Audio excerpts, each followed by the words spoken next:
Ever worry about someone accidentally seeing your private PDFs on your iPhone? Bank statements, personal notes, important documents, they need to stay private. Good news! With iOS 26 and the built-in preview app, securing your PDFs is incredibly easy.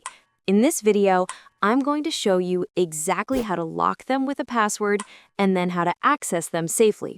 Let's get straight into it. First things first, open up the preview app on your iPhone. You can do this with a new PDF you're creating by opening an existing document that needs protecting. For this guide, let's go for the latter, so just tap to open the document. Once your document is open, look for the drop-down arrow right next to the file name at the very top. Tap that, and a menu will appear.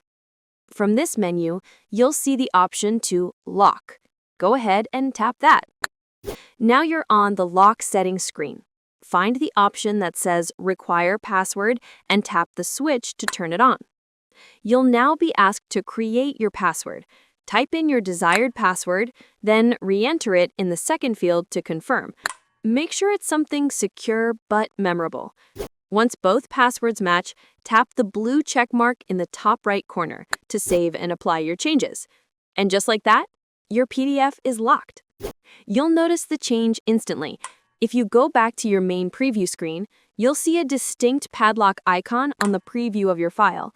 This tells you it's now password protected. So, how do you open it? Simply tap on the locked PDF. You'll be prompted to enter your password, type in the password you just set, and then tap Next, or the blue arrow on your keyboard.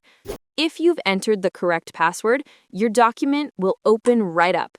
Now you can view, edit, share, or print it securely, knowing it's safe when closed. This powerful feature lets you keep sensitive information private right on your iPhone. You can repeat these steps for any PDF you want to secure. And there you have it, a quick and easy way to protect your PDFs on iOS 26. If this tutorial was helpful, please give it a thumbs up and subscribe for more iPhone tips and tricks. Thanks for watching, and I'll see you in the next video.